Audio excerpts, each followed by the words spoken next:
Friends, welcome to KVS special channel. आप सब जानते हो आज जो एग्ज़ाम हुआ है चाइल्डहुड एंड ग्रोइंग अप का CRSU चौधरी रणवीर सिंह यूनिवर्सिटी में, उसका मैं आंसर की आप लोगों के साथ शेयर कर रही हूँ। और क्वेश्चन नंबर 61 तक मैंने वीडियोस अपलोड कर दी है।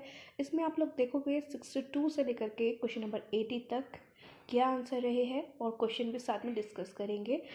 क्वेश्चन शुरू करने से पहले आप लोगों को एक बात कहना चाहूँगी कि अगर आप पहली बार चैनल पर जुड़े हैं तो चैनल को सब्सक्राइब ज़रूर कर लें, क्योंकि ये चैनल आपके लिए काफ़ी हेल्पफुल रहने वाला है।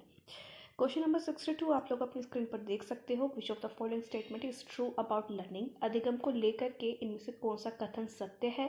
Errors made by children indicate that know learning has taken place. बिल्कुल गलत बात है कि अगर बच्चा कोई त्रुटि कर रहा है तो इसका मतलब है कि कोई अधिगम हुआ ही नहीं है, कोई लर्निंग हुई नहीं है। ये तो बिल्कुल गलत हो जाएगा। Learning is effective in an environment that is emotionally positive and satisfying for the learner. बिल्कुल बहुत ही बढ़िया बात कही है कि अधिगम वहाँ पर बहुत अच्छा रहेगा, बहुत प्रभावित होगा, इफ़ेक्टिव होगा, जहाँ पर वातावरण जो है वो इमोशनली पॉजिटिव होगा, संवेगात्मक रूप से काफ़ी सकारात्मक होगा और संतुष्ट करने वाला होगा बच्चों को। तो ये हो जाएगा सही। क्वेश्चन नंबर अगर ऑप्शन नंबर सी की बात करें तो learning is not affected by emotion factors at any stage of learning. बिल्कुल गलत हो जाएगा। अगर मान लीजिए आप बहुत ज़्यादा स्ट्रेस में हो, अगर आप बीमार हो, तो बेचे क्या होगा, इमोशनल फैक्टर्स से भी आपका क्या होगा, लर्निंग अफेक्ट होगी। हो सकता है आप अच्छी तरीके से ना पढ़ पाओ, ना ध्यान दे पाओ। तो इमोशनल फैक्टर्स भी, कोई भी अगर आपको टेंशन है, कोई अगर आप बहुत ज़्यादा गुस्से में हो, तो आप कोई भी काम हुआ, ठीक, अधिगम आपके अच्छी तरीके से नहीं हो सकते। तो ये आंसर भी गलत हो जाएगा। Learning is fundamentally a mental activity. कि जो अधिगम है वो सिर्फ एक जो मानसिक गतिविधि है, ये भी नहीं कह सकते हो आप, पूरी तरीके से मानसिक गतिविधि नहीं। इसमें हमें अपना जो आप कह सकते हो स्किल अगर हम डेवलप करते हैं तो हमें अपने हाथ का भी प्रयोग करना पड़ता है, ठीक है, वो चीज़ भी सीखनी पड़ती है। तो ऑप्शन नंबर बी इसका सही हो जाएगा। जो भी बच्चा बी करके आया है वो सब सही है। मूव ऑन करते हैं क्वेश्चन नंबर 63 पर। Special education courses are controlled by. जो स्पेशल एजुकेशन कोर्सेज है वो कौन से जो इनमें से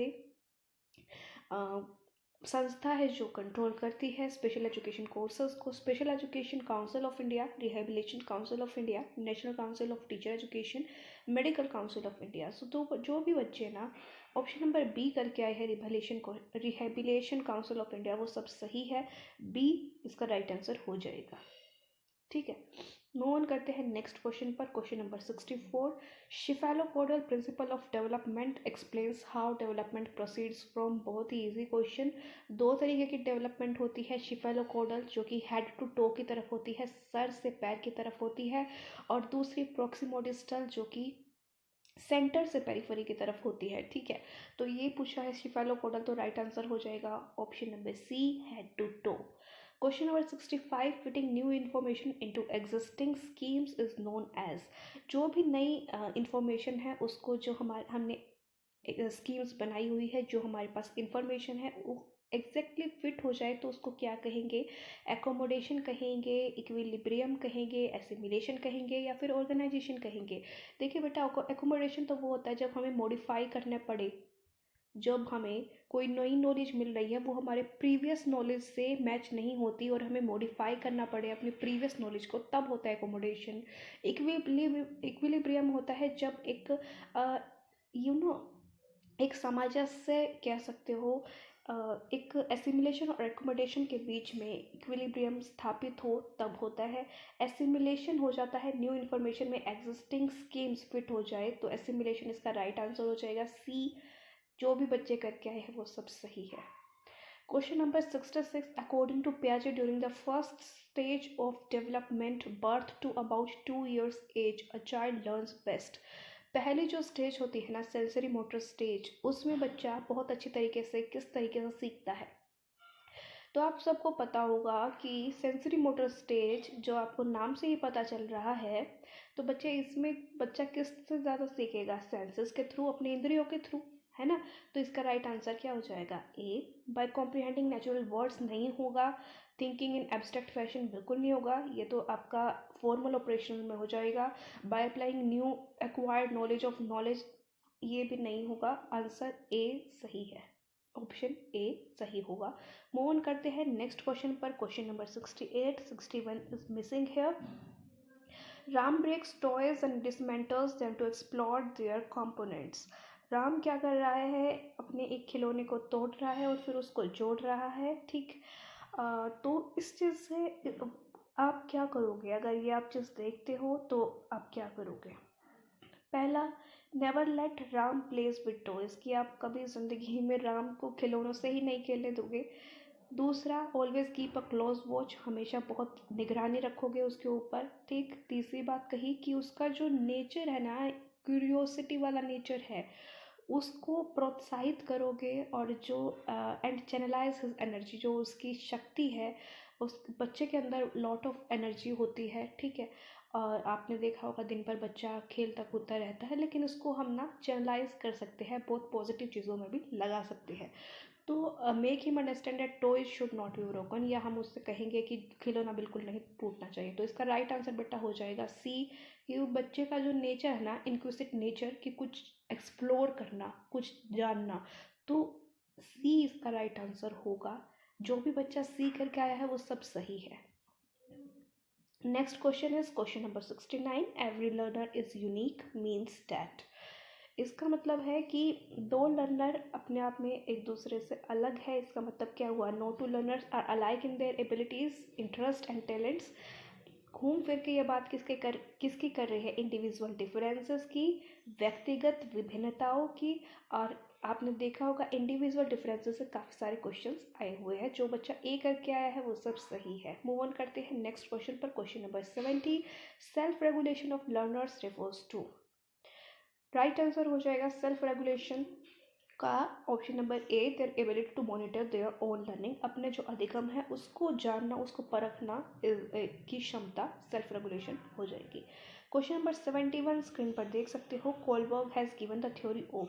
कोलबर्ग ने कौन सी थ्योरी दी है? मोरल डेवलपमेंट की, नैतिक विकास की दी है, कॉग्निटिव डेवलपमेंट की, संज्ञानात्मक विकास की दी है, संवेगात्मक इमोशनल डेवलपमेंट की दी है, या फिर सामाजिक विकास की दी है? तो बेटा कोलबर्ग ने जो थ्योरी दी है ना, वो दी है किसकी? मोरल डेवलपमेंट की। It is the right answer. और 3 स्टेजेस उन्होंने दी है, pre conventional, conventional and post conventional, फिर उसके सब पार्ट्स हो जाते हैं 2-2 हर एक में। ठीक है, तो मोरल डेवलपमेंट इसका राइट आंसर है।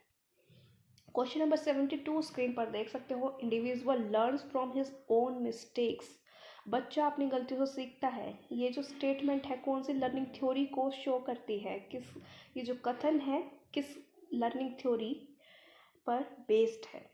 ए है इंस्ट्रूमेंटल कंडीशनिंग। ठीक, instrumental conditioning is basically operant conditioning की बात की है, जो BF स्किनर ने दी है। ऑप्शन बी है इंसाइट, थ्योरी ऑफ इंसाइट, जो आपकी कोलबर्ग ने दी है, कॉलर ने दी है। सी है ट्रायल एंड एरर, जो दी है किसने? थॉर्नडाइक ने, और कहा है कि गलतियों से इंसान सीखता है। डी है क्लासिकल कंडीशनिंग, जो दी है इवान पावलोव ने। तो राइट आंसर यहाँ हो जाएगा ट्रायल एंड एरर थ्योरी। ठीक है, सो ये जो कथन है ये किस थ्योरी के साथ जाता है? ट्रायल एंड एरर की। किसने दी है? थॉर्नडाइक ने, याद रखिएगा। ठीक, नेक्स्ट क्वेश्चन है question number 73, which of the following is not a characteristic of slow learner. Slow learner की इनमें से कौन सी विशेषता नहीं है? लिमिटेड वोकेबलरी होती है, सही बात है। Short span of attention, attention span काफ़ी कम होता है, ज़्यादा देर तक एक चीज़ पर फोकस नहीं कर पाते, बिल्कुल सही बात है। लिमिटेड रेंज ऑफ इंटरेस्ट होते हैं, सही बात है। एब्स्ट्रैक्ट थिंकिंग होती है, ये हो जाएगा गलत, ये हो जाएगा अलग। ठीक है, सी हो जाएगा राइट आंसर, कि अपने दिमाग में ही सारी चीज़ें सोच सके।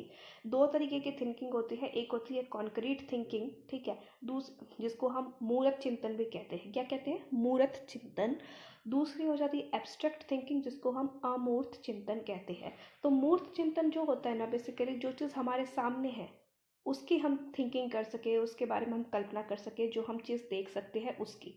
अगर हम कहें कि जैसे मैथ्स के कंसेप्ट है, ठीक है, अब कोई भी आप कंसेप्ट ले सकते हो, पाइथागोरस का, पाई का, तो ये चीज़ें एब्स्ट्रैक्ट थिंकिंग के अंदर आ जाती है बेसिकली। ठीक, या साइंस में कुछ कंसेप्ट है, तो ये एब्स्ट्रैक्ट थिंकिंग अब स्लो लर्नर्स के अंदर नहीं होती है। तो ये जो आंसर है इसका सी हो जाएगा। Question number 74, number of stages of psycho social development according to Erikson. तो मैंने बताया था साइको सोशल डेवलपमेंट की थ्योरी दी थी और 8 स्टेजेस है इनकी। तो राइट आंसर क्या हो जाएगा? Option number A. Move on करते हैं नेक्स्ट क्वेश्चन पर। Question number 75, what is the stage from 2 to 6 years को 2 से 6 वर्ष तक की आयु के बीच बच्चा किस स्टेज में होता है? तो बेटा pre childhood is the right answer.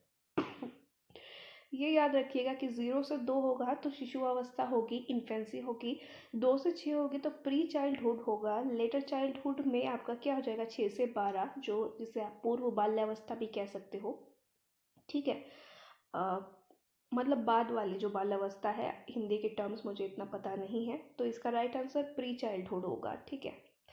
Multi lingual character of Indian society should be seen as, जो बहुभाषित कैरेक्टर है ना, जो बहुभाषित, आपने देखा होगा हमारे जो इंडियन सोसाइटी में बहुत सारे अलग अलग किस्म के लोग रहते हैं जो अलग अलग भाषाएं बोलते हैं। ठीक है, तो इसको हम किस तरीके से ले सकते हैं? एक टीचिंग लर्निंग में ये हिंडरेंस का काम करेगा, ऑब्स्ट्रक्शन का काम करेगा, या फिर रिसोर्स का काम करेगा। A challenge to teachers capacity to motivate students to learn. ठीक, affected that makes school life a complex experience for the learners. तो ये एक रिसोर्स का काम करेगा। ठीक है, जैसे अगर आप कुछ भी चैप्टर पढ़ा रहे हो, आपने एनसीईआरटी की बुक्स में देखा होगा अलग अलग वोकेबलरी का यूज़ किया है, अलग अलग स्टेट्स की वहाँ पर बात की गई है, केरला की, आंध्र प्रदेश की, इस तरीके से। तो अगर आप कोई भी वर्ड पढ़ा रहे हो उसमें पूछ सकते हो, अगर आपकी क्लास में दूसरे दूसरे स्टेट्स के बच्चे हैं, कि आपकी भाषा में इस वर्ड को, इस चीज़ को, नलके को, हैंडपंप को क्या कहते हैं। तो इस तरीके से हम रिसोर्स की तरह या संसाधन की तरह मल्टीलिंगुअल कैरेक्टर को यूज़ कर सकते हैं। Option B is right here. B जो भी करके आए हैं वो सब सही है। क्वेश्चन नंबर 77 देख सकते हो अपने स्क्रीन पर। Where does social development start at first? सबसे पहले जो सामाजिक विकास है वो कहाँ से शुरू होता है? बेटा फैमिली से ही शुरू होगा। राइट, तो पेरेंट्स से शुरू होगा और फैमिली इसका राइट आंसर हो जाएगा, जो भी बच्चा फैमिली करके आया है। क्वेश्चन नंबर 78, जिसमें एक डेफिनेशन दी हुई है, intelligence is the ability to adjust to new and different situations. Intelligence या बुद्धि जो है वो एक क्षमता है जिसके द्वारा हम नई और अलग अलग सिचुएशंस में खुद को ढाल सके। ये कथन किसका है, किसने कहा? तो राइट आंसर इसका हो जाएगा ऑप्शन नंबर ए, स्टर्न। जो भी बच्चे स्टर्न करके आए हैं वो सब सही है। ठीक है, मूव ऑन करते हैं नेक्स्ट क्वेश्चन पर। Question number 79, creative answer requires. अगर क्रिएटिव आंसर लिखना है तो direct teaching and direct question नहीं होगा, कंटेंट बेस्ड क्वेश्चन नहीं, हाईली डिसिप्लिन क्लासरूम नहीं, ओपन एंडेड क्वेश्चन होंगे। क्रिएटिविटी में क्या ओपननेस होना बहुत ज़रूरी है, फ्लेक्सिबिलिटी होना बहुत ज़रूरी है, तो सी इसका राइट आंसर हो जाएगा। मूव ऑन करते हैं लास्ट क्वेश्चन पर। क्वेश्चन नंबर 80 स्क्रीन पर आप देख सकते हो, students with hearing impairment require. जो बच्चे सुन नहीं सकते, ठीक है, हियरिंग इम्पेयर्ड है, उनके लिए क्या चीज़ करनी चाहिए? ऑडिटरी ट्रेनिंग देनी चाहिए, लैंग्वेज ट्रेनिंग देनी चाहिए, स्पीच ट्रेनिंग देनी चाहिए, ऑल ऑफ द अबव। तो बेटा जो भी बच्चे ना इसका answer all of the above करके आए हैं ना वो सब सही है। ठीक है, इसका आंसर ए नहीं होगा, इसका आंसर डी होगा। क्योंकि जो सुनने वाले बच्चे जिनको बिल्कुल नहीं सुनाई देता और उनको आप सुनने की ट्रेनिंग दे रहे हैं तो क्या फ़ायदा है उस चीज़ का? बल्कि आपको स्पीच ट्रेनिंग या लैंग्वेज ट्रेनिंग इस टाइप की भी ट्रेनिंग देनी होगी। ठीक, तो और साथ में जो कम सुन सकते हैं उनको आप ईयरफोन वगैरह या कान की मशीन कुछ इस तरीके का भी कर सकते हो। तो ये तीनों आ जाएगा, ऑल ऑफ द अबव इसका सही होगा। राइट आंसर ऑप्शन डी होगा। तो यहाँ होते हैं आपके 80 क्वेश्चंस पूरे। और आप लोगों को कहना चाहूँगी वीडियो पसंद आए तो लाइक कीजिएगा, ज़्यादा से ज़्यादा शेयर कीजिएगा, और फर्स्ट टाइम अगर चैनल से जुड़े हो तो चैनल को सब्सक्राइब ज़रूर करना, क्योंकि ये चैनल आपके लिए बहुत हेल्पफुल रहने वाला है आपके फ्यूचर में। अगर आप एक अच्छे शिक्षक बनना चाहते हैं तो इस चैनल को सब्सक्राइब ज़रूर करना, और सब्सक्राइब की साइड में ना एक बेल आइकन मिलेगा, उसको प्रेस जरूर करना ताकि आपको नई वीडियोज़ की नोटिफिकेशन टाइम टू टाइम मिलती रहे। आपने ये वीडियो देखी उसके लिए thank you so much and all the best for your future.